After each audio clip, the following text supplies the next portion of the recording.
Dominique de Villepin, bonjour. Bonjour. Ancien Premier ministre français, la voix qui avait dit non aux Américains sur la guerre d'Irak. Vous êtes observateur privilégié de cette tension qui croît entre l'Europe et les États-Unis. Un mot d'abord de l'actuel représentant de la France, Macron, qui a défié les Américains sur le climat. Vous sentez une filiation ?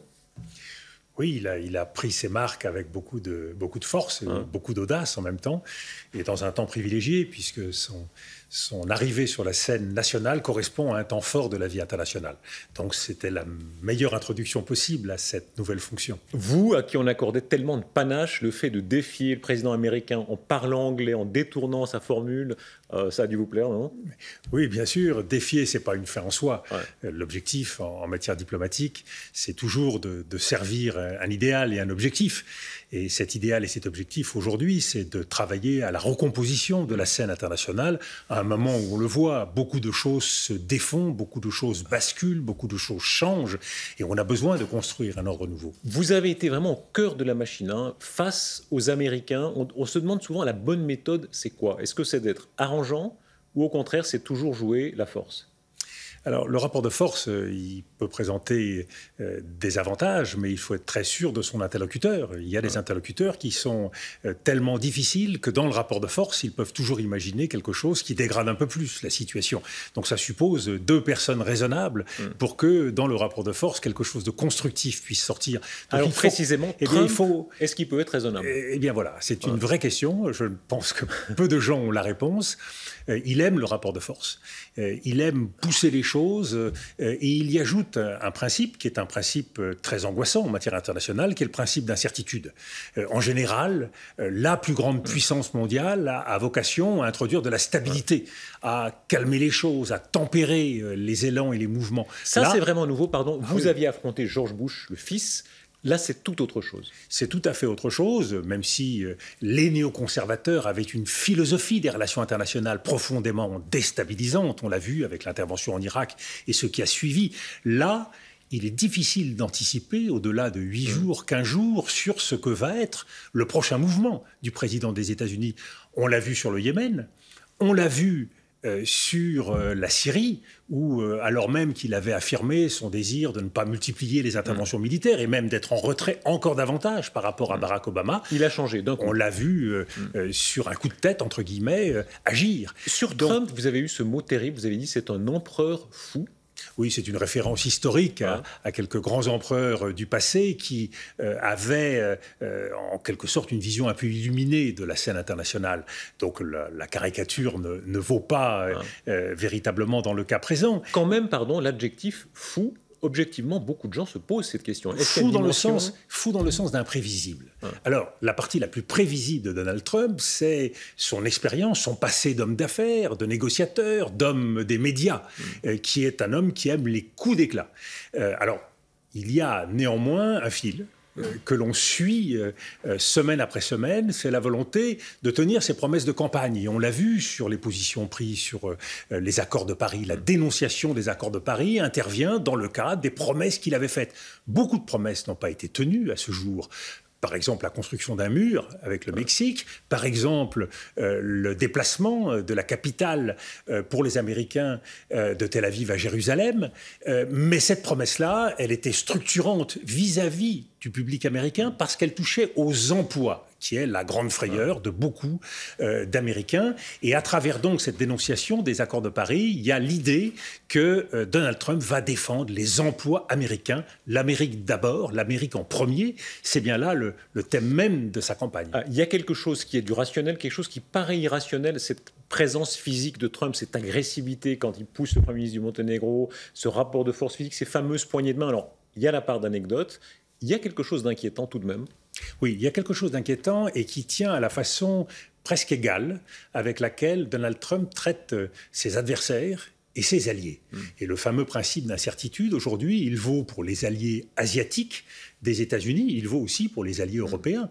Au sein même de l'OTAN, le fait qu'il n'ait pas réaffirmé fortement et publiquement l'article 5 introduit un élément d'incertitude et d'inquiétude. On sait tous l'inquiétude des pays de l'Europe centrale et orientale, un pays comme la Roumanie, un pays comme la Pologne, les pays baltes sont aujourd'hui dans l'angoisse de ce que sera le soutien américain en cas de difficulté avec la Russie. Dominique de Villepin, vous signez les mémoires de paix pour temps de guerre chez Grasset. Question simple, est-ce que le monde aujourd'hui est un peu plus dangereux, plus près de guerre au pluriel qu'avant Trump? Le monde est plus incertain, il est plus dangereux, en partie à cause de Donald Trump, beaucoup parce que la mondialisation est en train de changer de nature. Pendant 30 ans, nous avons vécu une mondialisation libérale, unipolaire, dominée par les États-Unis. Aujourd'hui, on voit bien, la puissance américaine, elle pense d'abord à elle-même. Et ça introduit un phénomène nouveau. C'est une mondialisation oligarchique qui est une mondialisation multipolaire avec l'ascension de la Chine, l'ascension de la Russie, l'ascension des régimes autoritaires qui prennent parfois le haut du pavé par rapport aux démocraties libérales, qui paraissent en panne, marquées par la peur et par le populisme, menacées par le terrorisme, même si le terrorisme est une menace qui frappe tous les États. Qui et nous avons besoin... Qui prendra la place des Américains? Alors voilà, nous avons besoin de nouvelles puissances de stabilité. Alors on a vu cette chose très curieuse, qui est le président Xi Jinping à Davos, ici en Suisse, tenir le langage que tenaient jadis les États-Unis.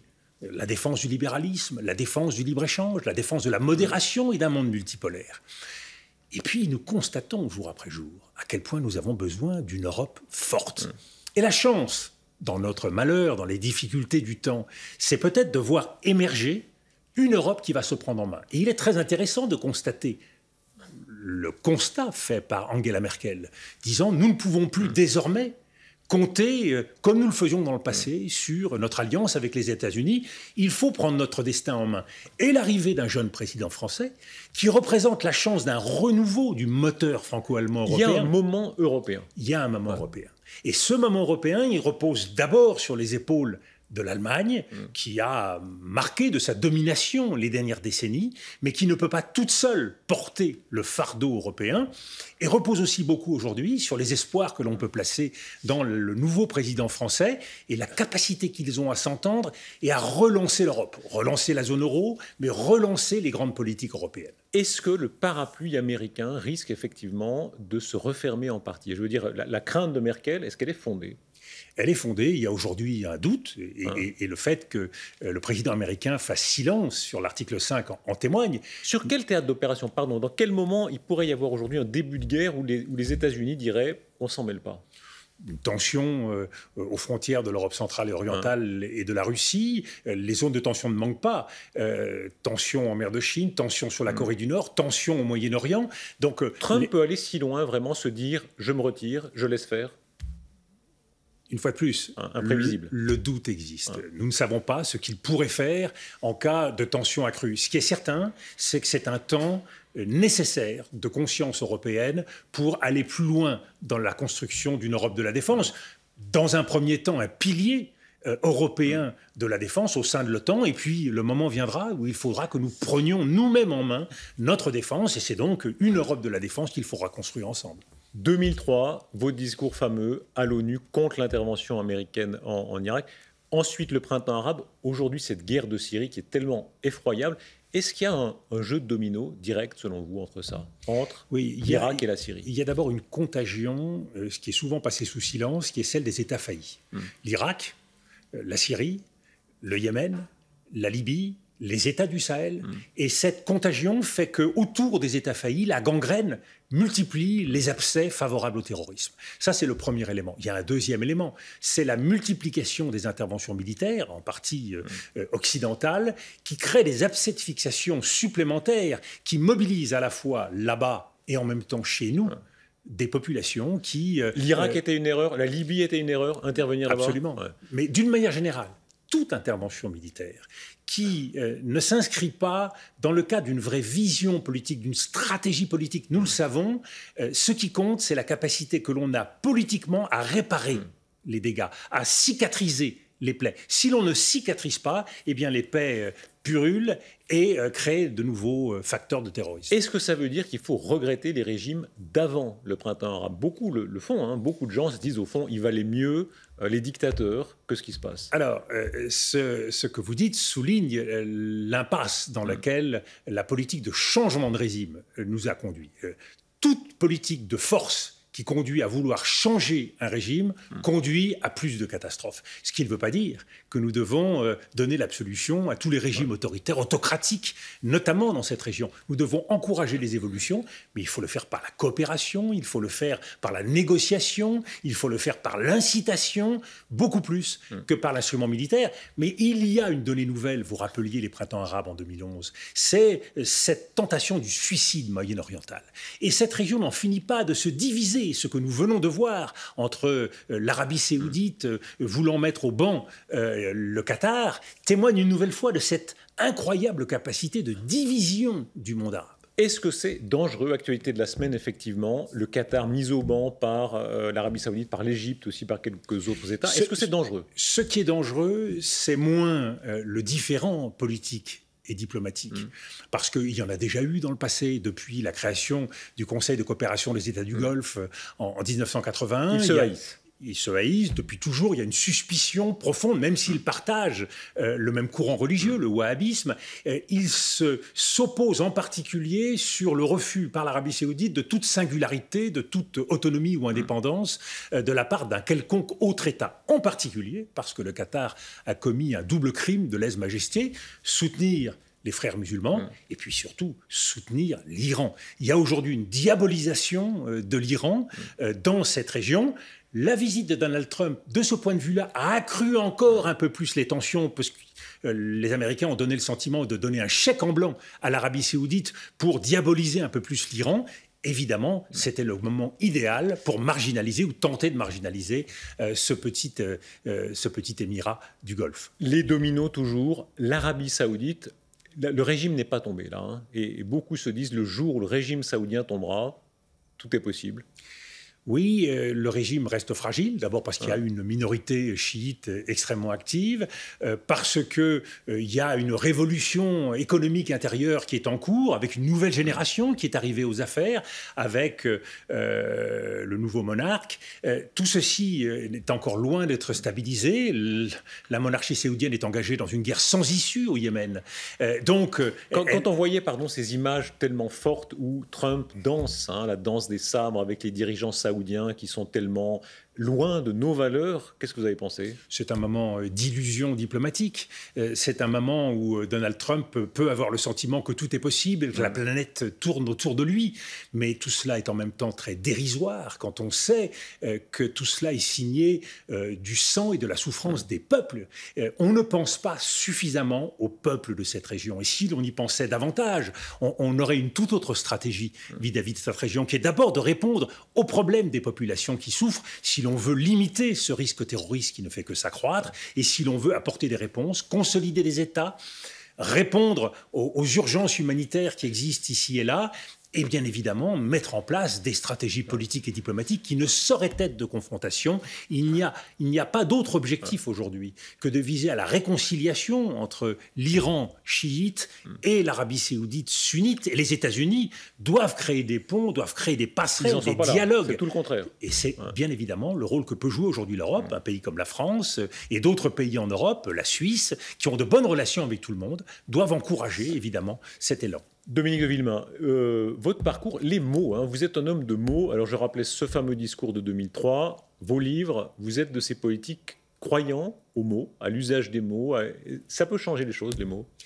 La capacité que l'on a à nommer, la capacité qu'on a à désigner le problème, la difficulté, permet déjà de mieux comprendre ce à quoi on a affaire. Et on le voit quand on tourne autour de la question terroriste, on a du mal à désigner le problème, on a du mal à désigner, et donc on a du mal à avancer dans la recherche d'une solution. Même pour nommer le groupe État islamique, on s'est dit, est-ce qu'il faut dire État islamique? C'est pas un État, alors on dit groupe État islamique. Difficile. Qu'est-ce que vous dites, vous? Écoutez, moi je dis l'un ou l'autre, parce que je pense que dans le cas présent, cela n'a pas beaucoup d'importance. Mais être capable de signifier le mal auquel on doit s'attaquer, par exemple, vous parlez de mots, l'emploi du terme guerre contre le terrorisme ne fait qu'accentuer le problème. Vous n'aimez pas ce mot de guerre appliqué là? Je le crois dangereux, et je le crois dangereux depuis les origines. Depuis que George Bush l'a employé, nous sommes rentrés dans une logique militaire pour répondre au terrorisme, qui est un mal qui dépassait de loin le seul traitement par les outils militaires. C'est-à-dire, il y a une sorte d'euphorie militariste, selon vous, dans cette... Oui, il y a une idée très réductrice que l'on peut, par le seul outil militaire, arriver à réduire l'ennemi. C'est beaucoup plus compliqué que ça. Il y a une donnée politique très importante, une donnée sociale, une donnée culturelle, une donnée humanitaire. Il faut prendre en compte la complexité du mal, sans quoi, eh bien, on est là avec son gourdin ou sa kalachnikov à tirer un peu partout, mais sans pouvoir réduire l'ennemi. L'usage des mots, le style. Alors parlons quand même de la France, ce nouveau président qui a une certaine pratique des mots, qui est beaucoup plus littéraire sans doute. Sarkozy, vous l'aviez beaucoup critiqué. Hollande, pas fameux orateur. Macron, vous réjouit pour ça? Il a un caractère très direct dans la façon de dire les choses, à la fois dans son engagement personnel et physique. On a beaucoup glosé sur la poignée de main ou sur l'accolade avec le Premier ministre indien. Et il a une façon très directe d'aborder les gens comme les problèmes. Et je crois que c'est un atout, oui, être capable de se confronter à cette réalité. La réalité, elle est rugueuse. Nous ne pouvons pas nous cantonner dans des analyses purement verbales. Nous devons agir. Et pour agir sur le réel, il faut faire le bon diagnostic et apporter les bonnes réponses, c'est-à-dire agir rapidement, mais dans une perspective prévue et organisée. Tout le monde se rappelle le film qui vous était consacré, la bande dessinée qui vous était consacrée, l'acteur Thierry Lhermitte qui jouait votre personnage, où vous alliez chercher les mots dans les discours, où vous forciez vos collaborateurs jusqu'au dernier moment, etc. Ça a servi, ça, réellement, je veux dire, dans la pratique concrète? Ça m'a servi, en tout cas, à moi, à élaborer des outils diplomatiques, à me rapprocher des sujets. J'aime toujours citer cette formule de Rimbaud qui disait que les mots étaient en avant de l'action. Et c'est vrai que les mots permettent de défricher, permettent de faire reculer un peu l'horizon, de mieux appréhender les problèmes et à partir de là, de les saisir et de se saisir de la réalité. Appréhender la réalité avec les mains, cela permet déjà d'agir. Et donc, oui, la parole est action. Le fameux discours de 2003, vous l'aviez écrit avec d'autres. Comment ça s'était passé? Le discours de 2003 a d'abord été dicté à mes collaborateurs, puis je l'ai réécrit et réécrit, et puis il a été redit. Attendez, imaginons la scène, vous êtes dans votre bureau, quoi, vous faites les 100 pas. Dans mon bureau, et puis il s'est terminé dans le Concorde, puisque je suis parti le matin pour me rendre à la séance du Conseil de sécurité, et j'ai dicté toute la dernière partie dans l'avion, me rendant là-bas. Ensuite, vous corrigez quoi, à la plume? Oui, je corrige à la plume ou je corrige par oral. Toutes les variantes sont possibles, mais c'est un travail, oui, de maturation, de digestion. Un discours n'est jamais vraiment fini. Avec Chirac, ça marchait. Ça a été la grande affaire, évidemment, une grande affaire de votre vie politique. Qu'est-ce qui vous a tellement rapproché? Alors, c'est une question difficile, mais il y avait chez Jacques Chirac, dans l'action politique, une humanité qui donnait le sentiment d'une aventure bien au-delà de soi. On n'était pas dans la recherche de la satisfaction d'une ambition personnelle. Oh, si, quand même. Il y avait non, vraiment pas. Une grande ambition. En tout cas, oui, mais dans la confrontation avec les événements diplomatiques, je me rappelle les événements des Balkans, je me rappelle un certain nombre de crises africaines, de crises moyen-orientales. Il y avait d'abord cette confrontation avec la réalité, il y avait d'abord le sentiment d'un devoir français, d'un devoir diplomatique. Et par la diplomatie, parce que Jacques Chirac aimait la diplomatie, croyait en la diplomatie. Et pour lui, la diplomatie, c'était très très loin de l'image d'Épinal que l'on a de cocktails et de rassemblements. Oui, c'était vraiment quelque chose qui consistait à se coltiner avec les difficultés, à se coltiner avec les crises, en essayant d'apporter son énergie, sa culture, parce que c'était un homme qui, sur le plan culturel, attachait beaucoup d'importance et passait beaucoup de temps à essayer de comprendre les autres. Le Quai Branly est un magnifique témoignage de la façon dont Jacques Chirac regardait le monde. Dans la succession des présidents, Macron, vous le classez comment? Écoutez, il est beaucoup trop tôt, mais je pense que c'est quelqu'un qui arrive avec beaucoup d'inquiétudes par rapport au monde, beaucoup de questions, ce qui est un vrai atout. Un président qui se pose des questions, c'est déjà quelqu'un qui possède quelques clés qui serviront de réponse. Et puis, c'est quelqu'un qui, je crois, a beaucoup d'appétit dans le bon sens du terme. Il voudrait que son quinquennat puisse être utile, il voudrait que son quinquennat puisse changer les choses, et il est servi, puisqu'il arrive à un moment de la vie nationale et internationale où beaucoup va dépendre de son action, et en particulier parce que c'est un pari formidable, la capacité à recréer ce dialogue franco-allemand qui pourra redonner un espoir à tous les Européens. L'explosion de la droite traditionnelle, l'explosion de la gauche traditionnelle, cette espèce de coup de balai dont il a bénéficié, qu'il a réussi, ça vous a bluffé? Alors c'est une chance formidable pour sa propre action. Il a de la chance. C'est à la fois la fin de quelque chose, et puis espérons surtout que ce soit le début de quelque chose, parce qu'il ne faut pas jamais vendre la peau de l'ours avant de l'avoir tué. Tout est encore à faire. Tout est encore à faire, mais il y a des atouts sur la table. Et puis il y a surtout ce qui constitue la clé de la politique. Il y a une attente formidable, à la fois dans le pays et dans beaucoup d'autres pays, en Europe et ailleurs. Il y a une attente. Il a certainement, se levant le matin, le sentiment que beaucoup de gens regardent vers lui et imaginent qu'il puisse relever le défi. Il y a du désir. Hein, il y a une phrase et c'est une formidable clé en politique. Où vous disiez la France a envie d'être prise. Un peu gauloise comme phrase. Vous l'avez dit, bien sûr. La phrase a été tournée et retournée par certains, mais c'est encore gaulois. C'est une phrase qui en fait est une citation de François Mitterrand, qui avait l'habitude de dire que la France avait besoin qu'on l'aime et qu'on lui fasse l'amour. La France a envie d'être prise par Macron.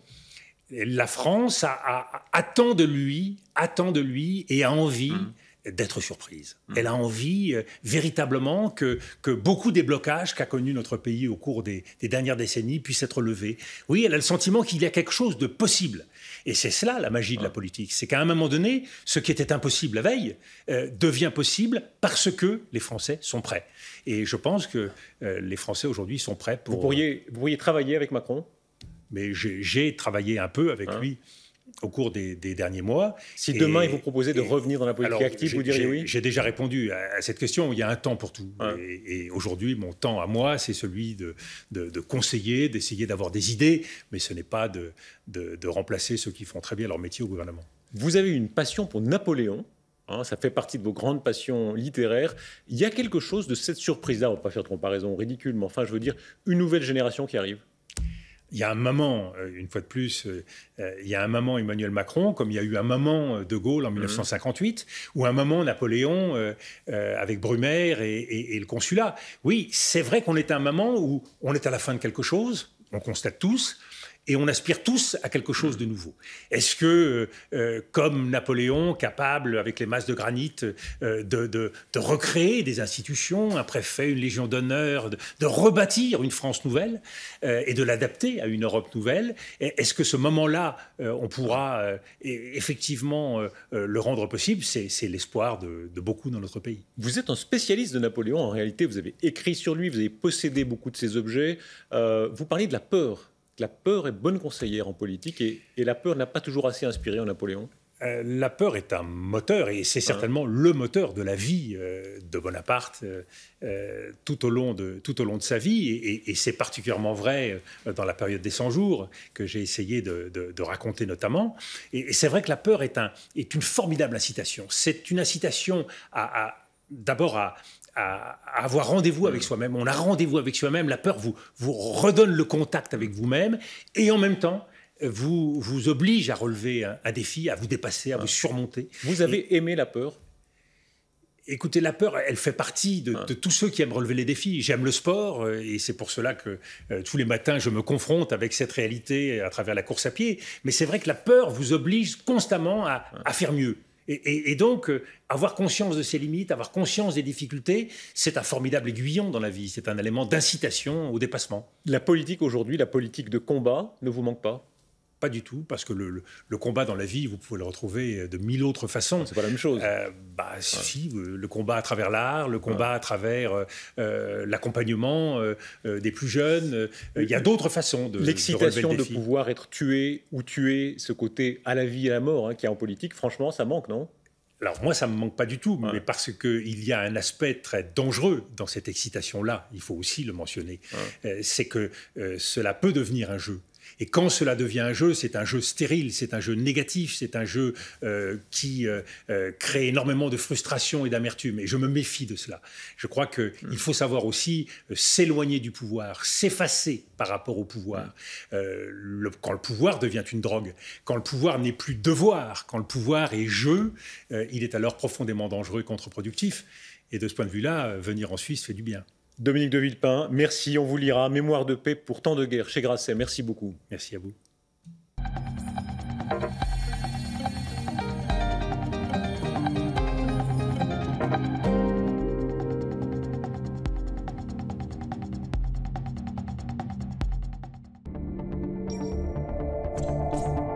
Pardonnez-moi avec le Matin Dimanche.